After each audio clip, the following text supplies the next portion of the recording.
भगवद गीता, जो कि महाभारत का एक हिस्सा है, एक दार्शनिक ग्रंथ है जो कर्म, ज्ञान, भक्ति और ध्यान के माध्यम से जीवन के गूढ़ रहस्यों को समझाने का प्रयास करती है। यह संवाद अर्जुन और भगवान श्री कृष्ण के बीच युद्ध भूमि में हुआ था, जहां अर्जुन नैतिक और मानसिक द्वंद्व से जूझ रहे थे। गीता का ज्ञान मानव जीवन के सभी पहलुओं को संबोधित करता है और इसका पाठ हमें सही मार्ग पर चलने के लिए प्रेरित करता है।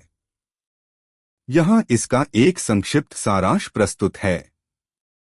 पृष्ठभूमि: महाभारत के युद्ध के समय जब अर्जुन ने अपने ही सगे संबंधियों के विरुद्ध युद्ध लड़ने से इनकार किया, तो भगवान कृष्ण ने उन्हें भगवद गीता के उपदेश दिए। यह उपदेश अर्जुन को कर्म के महत्व, ज्ञान की शक्ति और आत्मा की अमरता के बारे में शिक्षित करता है। अध्याय 1: अर्जुन का विषाद योग। अर्जुन युद्ध भूमि पर अपने परिवार, गुरुओं और मित्रों को देखकर मानसिक रूप से विचलित हो जाते हैं।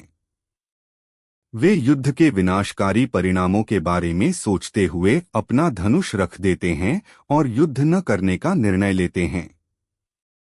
अर्जुन के इस मानसिक संघर्ष को विषाद योग कहा जाता है। अध्याय 2: सांख्य योग। श्री कृष्ण अर्जुन को आत्मा की अमरता और शरीर की नश्वरता के बारे में बताते हैं। वे अर्जुन को यह समझाते हैं कि आत्मा न तो जन्म लेती है और न ही मरती है, और इसलिए हमें अपने कर्मों के प्रति समर्पित होना चाहिए, बिना फल की चिंता किए। यह अध्याय कर्मयोग का आधार रखता है।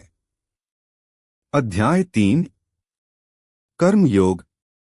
कर्मयोग का सिद्धांत यह है कि व्यक्ति को अपने कर्तव्यों का पालन निष्काम भाव से करना चाहिए, अर्थात फल की चिंता किए बिना कर्म करना चाहिए। श्री कृष्ण अर्जुन को बताते हैं कि किसी भी व्यक्ति का अधिकार केवल कर्म करने में है, न कि उसके फल पर। इसलिए उसे अपने कर्मों को पूरे समर्पण और निष्ठा के साथ करना चाहिए।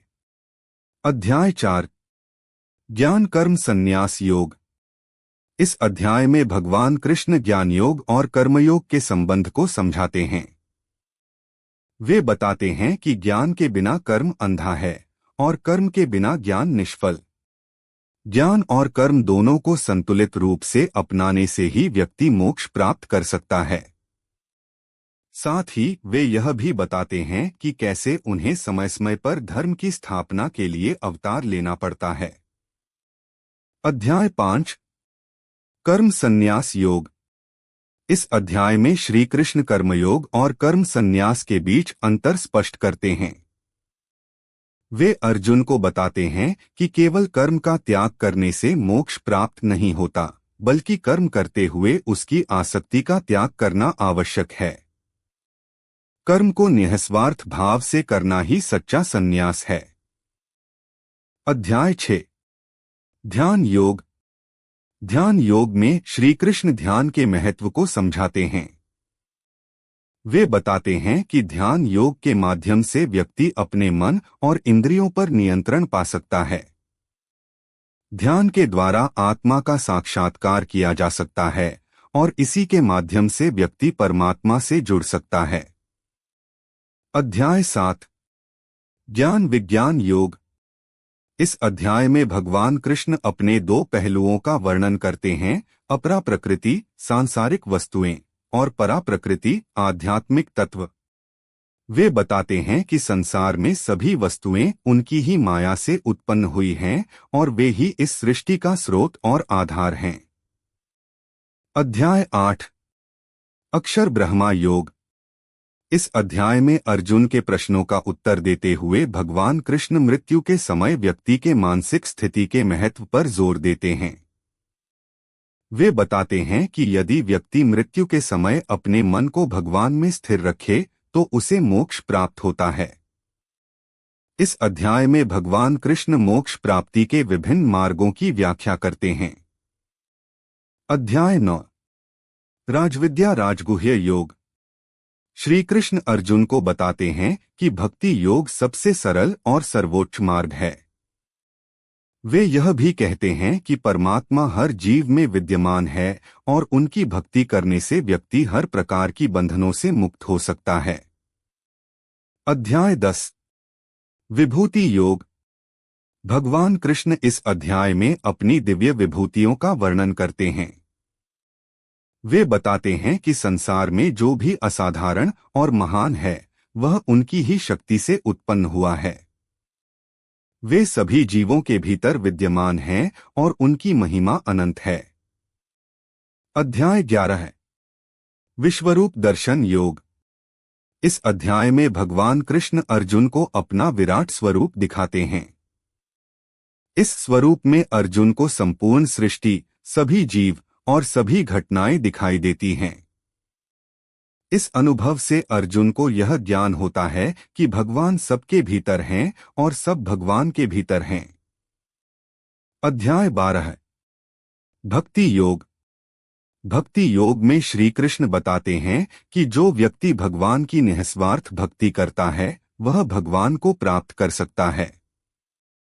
वे अर्जुन को बताते हैं कि प्रेम और भक्ति के माध्यम से ही व्यक्ति भगवान के साथ एक रूप हो सकता है। अध्याय 13 है क्षेत्र क्षेत्रज्ञ विभाग योग। इस अध्याय में श्री कृष्ण क्षेत्र, शरीर और क्षेत्रज्ञ, आत्मा के बीच अंतर स्पष्ट करते हैं। वे अर्जुन को बताते हैं कि शरीर नश्वर है जबकि आत्मा अविनाशी है। आत्मज्ञान प्राप्त करना और शरीर की सीमाओं से परे जाना ही मोक्ष का मार्ग है। अध्याय 14 गुणत्रय विभाग योग। श्री कृष्ण इस अध्याय में 3 गुणों सत्व, रजस और तमस का वर्णन करते हैं। वे बताते हैं कि इन 3 गुणों के प्रभाव से ही संसार में सभी क्रियाएं होती हैं। व्यक्ति को इन गुणों से ऊपर उठकर निष्पक्ष भाव से जीवन जीना चाहिए। अध्याय 15 पुरुषोत्तम योग। भगवान कृष्ण बताते हैं कि इस संसार का वृक्ष उल्टा है जिसकी जड़ें ऊपर और शाखाएं नीचे हैं। इस वृक्ष के बंधनों से मुक्त होकर व्यक्ति मोक्ष प्राप्त कर सकता है। वे यह भी बताते हैं कि परम पुरुष ही इस संसार का आधार है। अध्याय 16 दैवासुर संपद विभाग योग। इस अध्याय में श्री कृष्ण दैवीय और आसुरी संपदाओं का वर्णन करते हैं। वे बताते हैं कि दैवीय गुणों वाले लोग मोक्ष प्राप्त करते हैं जबकि आसुरी गुणों वाले लोग संसार के बंधनों में फंसे रहते हैं। अध्याय 17 श्रद्धात्रय विभाग योग। इस अध्याय में भगवान कृष्ण श्रद्धा के 3 प्रकारों सत्वगुणी, रजोगुणी और तमोगुणी का वर्णन करते हैं। व्यक्ति की श्रद्धा उसके स्वभाव के अनुसार होती है और यह उसके कर्मों को निर्धारित करती है। अध्याय 18 मोक्ष संन्यास योग। गीता के अंतिम अध्याय में श्री कृष्ण संन्यास और मोक्ष के बीच संबंध स्पष्ट करते हैं। वे अर्जुन को बताते हैं कि अपने कर्तव्यों का पालन निस्वार्थ भाव से करना और भगवान में संपूर्ण समर्पण ही मोक्ष का मार्ग है। निष्कर्ष, भगवद गीता का संदेश सभी प्रकार के मनुष्यों के लिए उपयुक्त है, चाहे वे किसी भी वर्ग या परिस्थिति से हों। गीता के उपदेश जीवन के हर पहलू को संबोधित करते हैं, चाहे वह कर्म हो, ज्ञान हो, भक्ति हो या ध्यान। भगवान कृष्ण ने अर्जुन के माध्यम से समस्त मानवता को यह सिखाया कि निष्काम भाव से कर्म करना ही जीवन का उद्देश्य है और आत्मज्ञान प्राप्त कर मोक्ष प्राप्त करना ही अंतिम लक्ष्य है। गीता का यह ज्ञान जीवन में किसी भी प्रकार के मानसिक, नैतिक और भावनात्मक संघर्ष से उबरने का मार्ग प्रदान करता है और व्यक्ति को आत्मबोध और ईश्वर के साथ एकात्मता की ओर ले जाता है। अगर वीडियो अच्छा लगा हो तो लाइक करें, सब्सक्राइब करें और कमेंट करना बिल्कुल ना भूलें। वीडियो में बने रहने के लिए धन्यवाद।